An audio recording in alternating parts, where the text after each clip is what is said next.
السلام عليكم ورحمة الله تعالى وبركاته. اللهم صل وسلم وبارك على سيدنا محمد وعلى آله وصحبه أجمعين. مرحبا بكم في الفيديو جديد. إن شاء الله يا رب تكونوا بخير وعلى خير، حوالكم جيدة. اليوم إن شاء الله عندي بعض الطلبيات منهم قلت نشاركهم معكم. هنا عندي بسطيلة تاع الدجاج واللوز، كتخرج جد بنينة. وهاد البسطيلة راه كبيرة تاع تاع الناس، وغادي نشارك معكم الكيكة، وغادي نشارك معكم تمرين كيفاش جميع التفاصيل كيفاش باش تنظموا الوقت ديالكم الا كان عندكم بزاف طلبيات باش يقدكم في هذاك النهار كيفاش ديروا تكملوه. وبسم الله على بركة الله. انا راه عندي تقريبا 4 كيلو تاع الدجاج اللي رقدته في الليمون في الملحه، حيدت له الجلده، ضفت واحد الملعقه كبيره تاع جنجبيل، ضبزت تقريبا ملعقه كبيره ولا الفلفله السوداء وعندي ملعقه كبيره تاع الخرقوم وشويه د الملحه اللي ما كترش بزاف لانه ترقد لينا في الملحه. انتبهوا باش ما يخرجوش يعني فيهم الملح. وعندي جوج ورقات تاع سيدنا موسى، وهنا عندي زعفران، شهر تاع زعفران، وعندي هنايا تقريبا الزيت تقريبا كاس مع مرشي تاع زيت المائدة، وضفت شويه تاع السمن الحار ذوبته وضفته، ومن بعدها هنا غادي نخلط مليح. وهنا راه عندي 2 كيلو تاع البصله مشلضين. هنا عندي الحمراء، احسن نضيفوا الحمراء على البيضه الا كانت ممكن يعني كاينه موجوده. هنا كنكثروا البصله باش تجي لنا العقده ديالنا كثيره وتجي واقفه. هنا من بعد ما خلطت مليح وغادي نضيف 2 معالق تاع القرفه. وهنا راك تشوفوا معايا عندي هنايا الربيع، شويه القزبر وشويه المعنوس، راك تشوف طحنتهم. من بعدها غادي نضيفهم تقريبا، راه عندي هنا شي 8 د المعالق كبارين تاع الربيع، غادي نضيفهم. شحال ما كثرنا الربيع شحال كتخرج لنا لذيذه البسطيله ديالنا. ومن بعد مباشره غادي نضيف نكب الماء طيبين يعني اعلى الدجاج ديالنا، وغادي نديها البوطه الطيب لينا بالمهل. بالنسبه اللي عنده الكوموند هادشي وجدوه في العشيه باش مع الصباح يكون عندكم كوموند غادي تعمروها وصافي، ما غاديش يتخرج لكم يعني صعيبه. صافي غادي نغطيها وغادي نديها البوطه الطيب على النار مهيله. كتشوفوا معايا راه من بعد ما طابت ليا على النار مهيله غادي نهز هذاك الدجاج كامل وغادي نديروه في واحد الصفايه اللي غادي تصفى لينا ويبرد لينا الدجاج ديالنا. اللي عنده كوموند ما احسن يديرهم في العشيه ويخليهم الليله كامله في الثلاجه يقطروا على خاطرهم هو واللوز. باش غدا ليها جينا سهله باش نعمروا البسطيله ديالنا. هنايا نحيدها فوق تاع ناموسه ونخلي الضميره دير تشحر مليح. هنا راه عندي اللوز راني كنت قشرته، شوفوا معايا، وخليته الليله كامله هو في الثلاجه حتى يبس. درك راني نحط باش غادي نحمروه في الفران. تقدروا تحمروه في الزيت ولكن انا كنفضل نديرو في الفران كيخرج جيت محمر وزين. شوفوا هنايا راه عندي 900 غرام تاع اللوز. غادي ندير اللوز يتحمر في الفران على تحريك مستمر. وهنا من بعد ما تحمر اللوز غنخليه جانبا يبرد كيخرج جد مقروش، وغادي نفوت باش نوجد الكيكه اللي غادي نحتاج فيها. هنايا 3 تاع البيضات على حراره المطبخ، واحد قبصه الملح، وغادي نضيف هنايا كاس تاع السكر الخشن كيوزن هنايا 120 غرام، وغادي نخلطهم. وغادي نضيف ساشي تاع فانيليا، سكر فانيليا،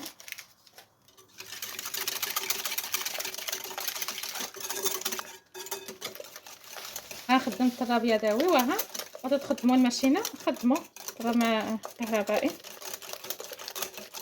صافي غنبقى نضيف هنايا الزيت، عندي هنا 120 ملي، كاس الزيت كاس السكر، غندير شويه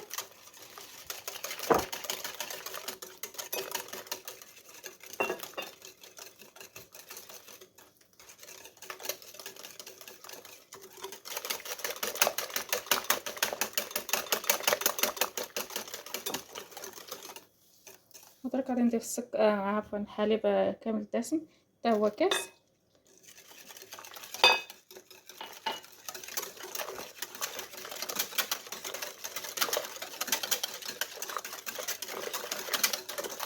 صافي ودرك غادي نضيفو الدقيق على جانبا هنا، وهنا غادي نضيف، وهنا ضروري نغربلو الدقيق ديالنا الا غادي نخدمو طراب يدوي، ولا خدمتو الماكينه يعني نص فلطه. هنا غادي نضيف الكاس الاول هو كاس الجواش. هاد الكيسان راهم كيهزو 120 ولكن مع الدقيق ما كيوزنش، راها 100 غرام اللي كتجي في الميزان. وهنا غادي نضيف نص كاس يعني 2 كيسان ونص تاع الدقيق، باش غادي نضيف نص فيه تاع الكاس تاع كاكاو مور.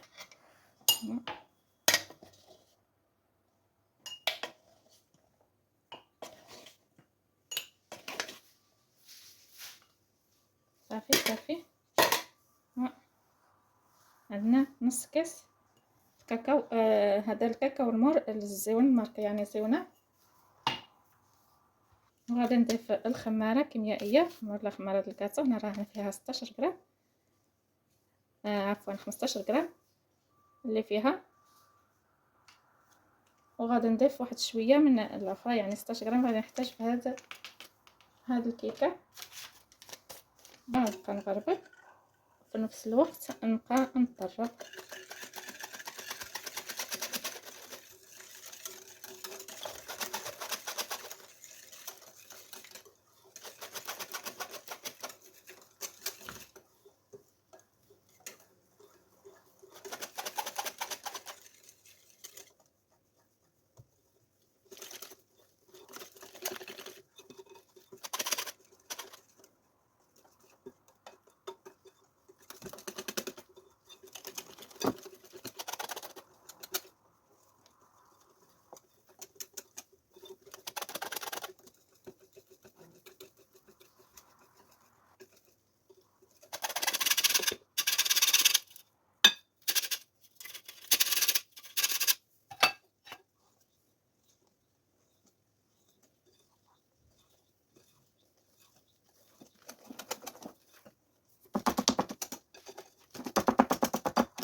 هنا راه عندي المول اللي كان عنده القطر 20 سنتيم، وعنده العلا ديالو 5.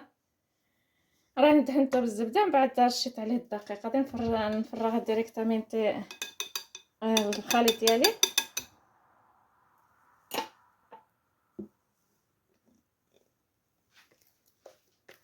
وغادي ندخلو على الفران راه بارد حتى ندخل الكيكه، وغادي عاد نقشي عليها ونقص ليها الطيب ليا. بالنسبه للكاس ما نهودهاش مره حتى طيب ليا بالفوق وبالتحت. غادي نقص ليها، غادي ندير لها واحد الصينيه لتحت باش ما تحرقش. الا كان عندكم تاع الضو ديروها 180 على حساب 15 دقيقه الفوق والتحت. صافي عندي هنايا دابا عندنا شويه الكركه وشويه اللوز راني كنت حمرته شويه وهرمشته في هذا يعني قلت صيته بالموس بهذه الطريقه. صافي غادي نضيفها هكا شويه.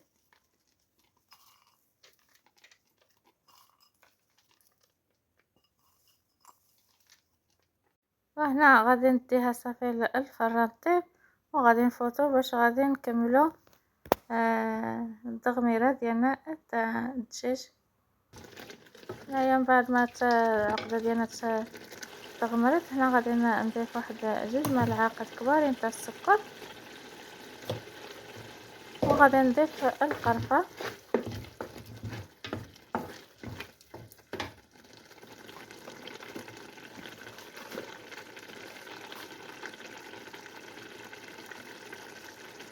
هنا غادي نضيف واحد النص كبيره تاع ملعقه كبيره تاع القرفه، وغادي نخلط. هنايا غادي نخليها تشحر مليح باش يدخل ليها هذاك السكر وهذاك القرفه. ومن بعد ما تشوفوا شحرت ليا مليح غادي نضيف ليها 6 البيضات تشوفوا كبارين. غادي نبقى نخلط في نفس الوقت يعني نخف راسي ونخلط. نقدروا هنا تضيفوا السكر فانيليا، ولكن راه ما كديرش الريحه والو ريحه البيض. وما غاديش يبقاو فيها هذاك يعني تبقى العقدة ديالنا ما غاديش يبقى يبان هذاك البيض نهائيا في التغميره ديالنا.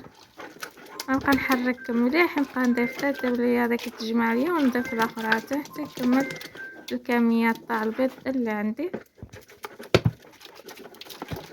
بالنسبه للنار عندي هنا مجهوده يعني على النار عاليه، وغادي نبقى نخلط مليح، غادي نخليها حتى تشرب ليا هذاك نقولوا حنا داك المرقه تولي ليا شويه عاقده. هيا من بعد ما تشوفوا معايا راه طاب ليا هذاك البيض صافي. هنايا غادي نمشي ونصفيها بالصفايه ونخليها تبرد. بالنسبه لهذاك الرواء ما غاديش نرميوه، غادي نسقي به الدجاج اللي غادي نديرو نفتوه باش ما يخرج ليناش يجي يابس. وهنا الدجاج شوفوا مع برد ليا. درك غادي نبقى نقطو بهذا الشكل، راه طايب ما شاء الله، واحد الريحه اللي طلقت من عنده. صافي غادي نقطعهم كامل هكذا، ومن بعدها غادي نسقيه واحد شويه بالروا اللي كنت صفيت من المرقه.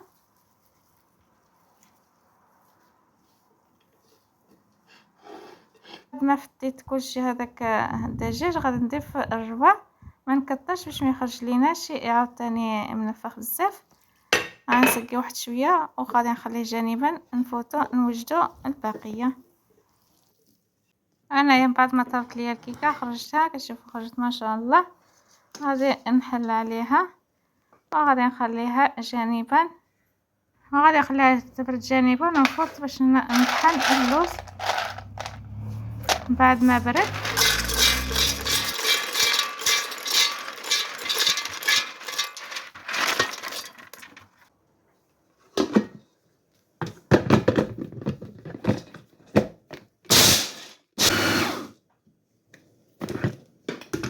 بعد ما هرمشت اللوز راح تشوفوا بهذه الطريقه، خليته راه انا ما طحنتوش مليح.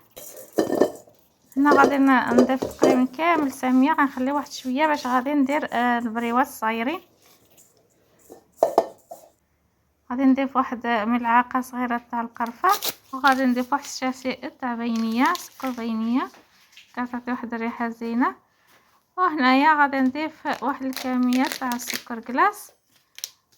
غادي نضيف تقريبا واحد 3 تاع الملعقات كبارين تاع السكر كلاص. ومن بعدها غادي نضيف واحد 2 معالق كبارين تاع العسل. ما نكثرش العسل لان غادي نمشي نطيبوه باش ما يحرق ليناش شي فصيله. هنا غادي نحرك مليح، من بعد غادي نضيف واحد الملعقات كبارين تاع العسل باش بين نمشيو نعمرو هذاك البصيله ديالنا باش ما يبقاش هذاك اللوز يعني يتزلع من هنا ومن هنا. غادي نقبضوه بهذاك. الا درتو الربع غادي ترطب لينا اللوز، ما احسن ديروا شويه د العسل ما تكثروش باش نمشي نطيبو بصيله ما يحرق ليناش البصيله ديالنا. صافي هكا غادي درك غادي نجمعها مليح باش تشرب ليا شويه د العسل يعني شويه. وغادي نمشي نفوت نوجد الورقه. بالنسبه للورقه انا جبت هاد 2. هاد الورقه تاع البصيله راه هاد الخضره زيونه دايما كنخدم منها. هاد الوقت راني درت الزبده راه كتذوب ليا. وهنايا جبت الصينيه اللي غادي ندهنها بالزبده اللي ذوبت. بالنسبه للصينيه راه هذه راه فيها 40 سنتي. غادي ندهنها بالزبده وغادي نبقى نفرش الورقه اللي كنت وجدت من قبل. غادي ندير 2 في الوسط ومن بعدها نبقى ندهن كل ورقه نبقى ندهنها بالزبده. بالنسبه للزبده اللي راني كذوبتها راه تاع الطوريق، ما عندكمش تقدروا ديروا العاديه يعني تاع العلب.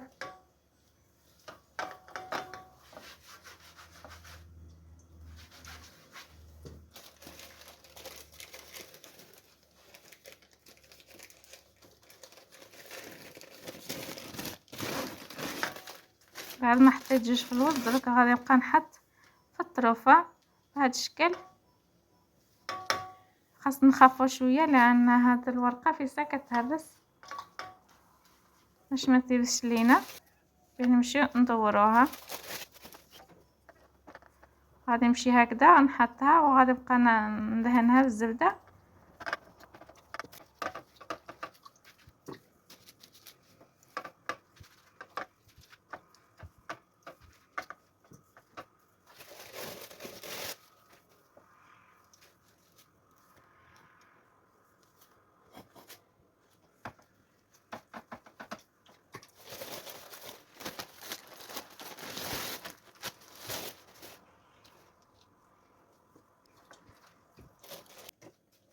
ومن بعد ما كملت التفريشه دروكا غادي نضيف الدجاج اللي كنت وجدته وقطعته وسقيته شويه بالمرقه العقده ديالنا. صافي غنفرشها كامل ليها وغادي نبقى نغطيها شويه بسباتولا باش تعطيني الفورمه باش نمشي نحط باقيه عناصر. هنا راني نضيف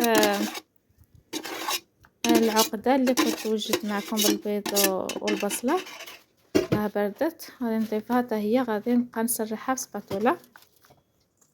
والطبقه الثالثه اللي باقيه لنا تاع اللوز غادي نضيفها حتى هي، غادي نسرحها بسباتولا.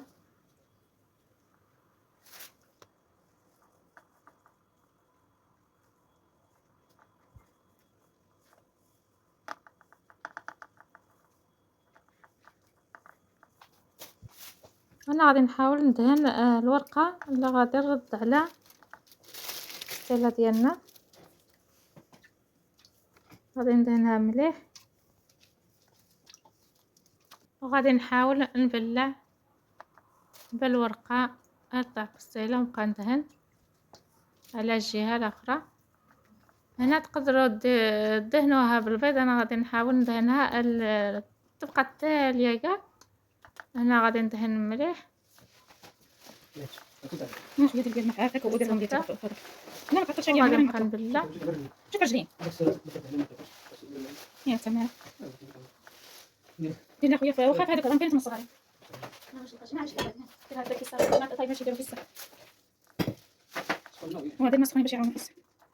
سي خويا الشمس هنا ما يبان لي والو كاع راسيه.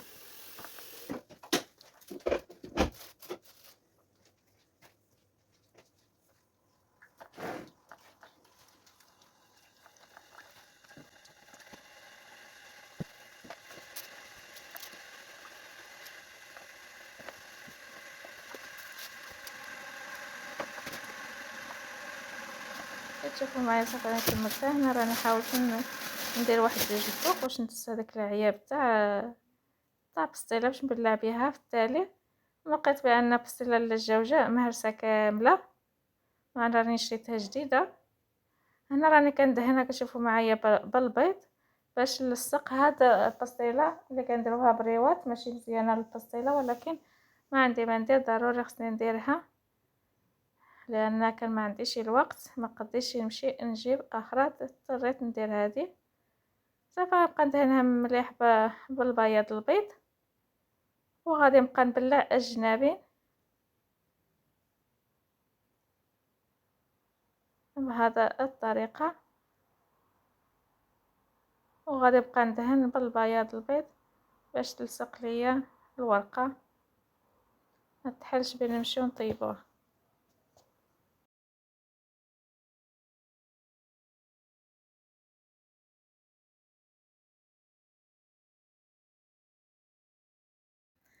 صافي انا كملتها. انا راه هزت ليا بالنسبه للبسطيله راه هزت ليا 10 هذوك الكبارين درتهم، وهذا بالنسبه هاد الصغارين مربعين هزت ليا شي 7 تقريبا تاع الورقه. صافي هنا راك تشوفوا راه صافي كملتها. درك غادي نمشي نبقى ندقبها هاد العمل الخشبي وغادي ندهنها بالزبده. الا بغيتو تدهنوها بالبيض دهنوها، ولكن انا كنفضل الزبده. صافي هنا غادي ندخلها الفران وطيب على نار مهيله باش تقروش لينا الورقه والبسطيله. ما نجهدولهاش باش ما تحرق ليناش تبقى خضره لداخل. هنا بالنسبه للبريوات راني كنشوفوا شويه السكر كلاص، شويه الزبده وشويه ما زهر. بغيتو تضيفوا القرفه تقدروا تضيفوها، انا ماش نضيفها. وهنايا غادي نحاول نخلط مليح وغادي نكورها. شوفوا راه تكورت ليا صافي راه عندي واجده.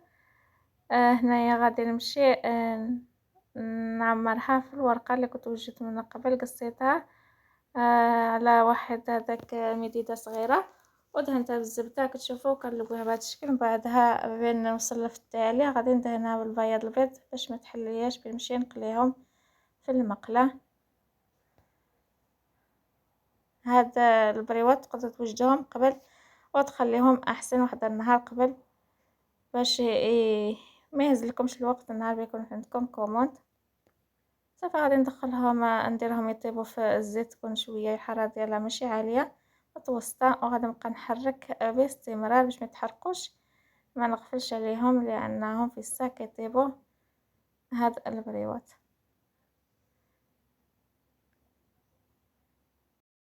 ومن بعد ما تحمروا لينا غادي نديرهم في العسل يتعسلوا، خليهم على اقل واحد 10 دقائق عاد نحيدهم ونخليهم يقطروا. هنا من بعد ما وجدت بسطيله خرجتها من الفران غادي ندهنها شويه بالعسل بالفوق باش غادي نكمل التزيين ديالها. بالنسبه للتزيين غادي هنا راني حمرت شويه فيلي تاع اللوز غادي نضيفوها كتشوفوا مع الطرفايه بهذا الشكل، ندورها كامله بهذا فيليتي تاع اللوز.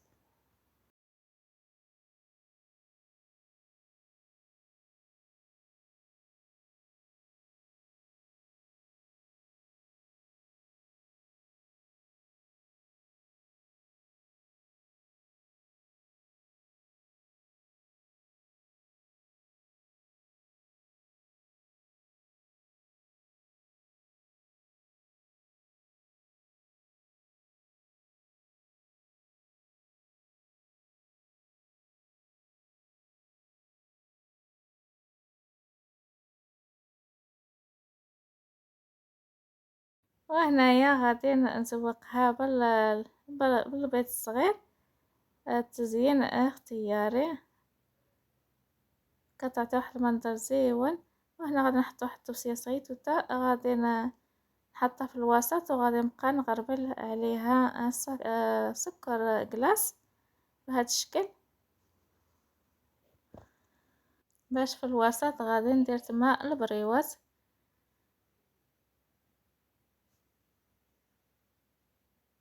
من بعد ما كملتها دروك غادي ندير في الوسط البريوات اللي وجدت من قبل، غادي نحطهم بهذا الشكل.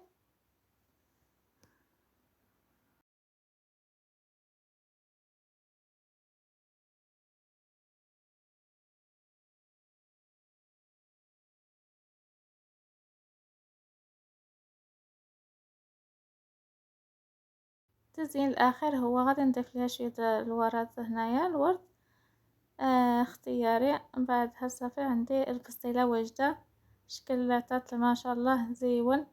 وهذه هي اشكال ديالها النهائي. نتمنى ان شاء الله يكونوا استفدتوا معايا في هذا الفيديو حتى اليوم ولا القليل. وهنايا كشوفوا كنحط الكيكه اللي غادي نهز فيها الكوموند ديالنا. هنايا كملتهم كاملين البسطيله والكيكه اللي شاركت معكم. اتمنى ان شاء الله يكون عجبكم. طبعا بالله عليها هنايا. وبالنسبه للبسطيله غادي نغطيها بلامينيوم وغادي نوصلوها المولاتها بصحتها وراحتها. ونخليكم في الفيديو المقبل ان شاء الله. اتمنى ان شاء الله تكونوا استفدتوا ولو قليل في الفيديو المقبل ان شاء الله. السلام عليكم ورحمه الله تعالى وبركاته.